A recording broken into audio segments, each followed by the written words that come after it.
पंढरीचा पांडुरंग युगे युगे 28 विटेवर उभा आहे ना का, युगे 28 विटेवर उभा आहे. आणि ही युगे कोणती असतील? सत्ययुग, त्रेतायुग आणि द्वापारयुग. आणि हे आता चालू आहे ते कलियुग. अशा 4 युगांचा एक फेरा, एक चक्र नाही का. आणि या एका चक्राचे 7 फेरे म्हणजे 7 चोक 28 अशी ही 28 युगे आहे. नाही तर बोलले तर अजून मी काय बोलाकच नाही, कारण तुमका बोलायचं म्हणजे त्यांना घाम पडलात म्हटलात. काय घाबरायची गरज नाही, घाम बिम काय फुटातून नाही. मी असं आहे मध्ये, आय एम वेअर ओके, काय टेन्शन घ्यायचं नाही.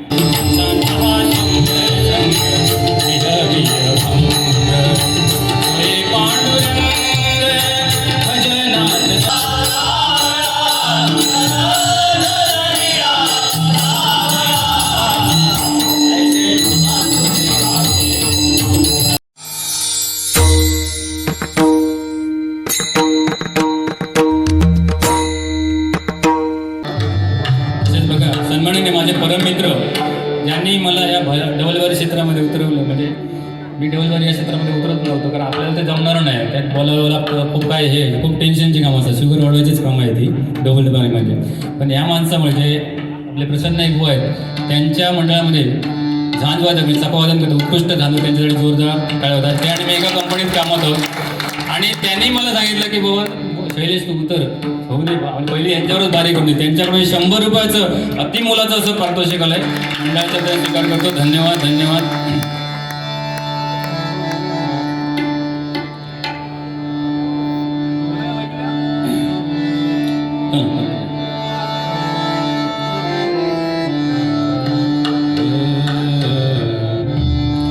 जर मंडळीचा आवाज येत नाही तर मॉनिटरमध्ये आवाज दिला ना.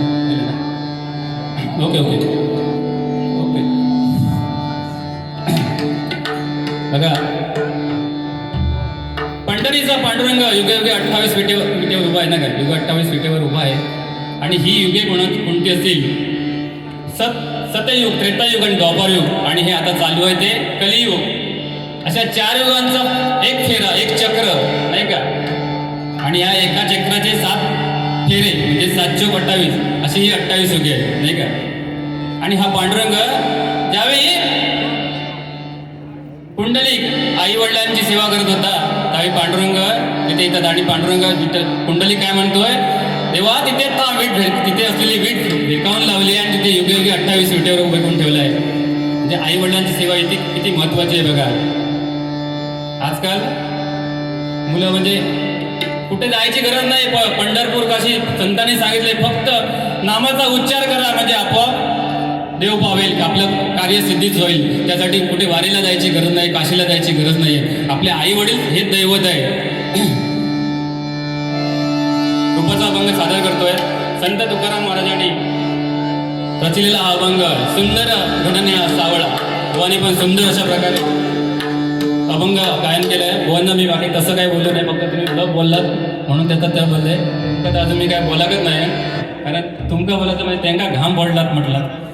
काय घाबरायची गरज नाही, घाम बिम काय फुटातून नाही. मी असं आहे मध्ये, आय एम वेअर ओके, काय टेन्शन घ्यायचं नाही. मी मध्ये असं तुमका बोलत आम्ही परब असो, पण तसा परब युती नाही. बिंदास आहे नाही नाही माझे परम मित्र असो. त्यामुळे टेन्शन घ्यायचा काम नाही करायचा. घाम बिम काही काढायची गरज नाही. पुसन घ्या विलो असत तो, यापुढे घाम काढू नका. तो घाम काढतोय मी बरोबर काय तो हळू.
जगत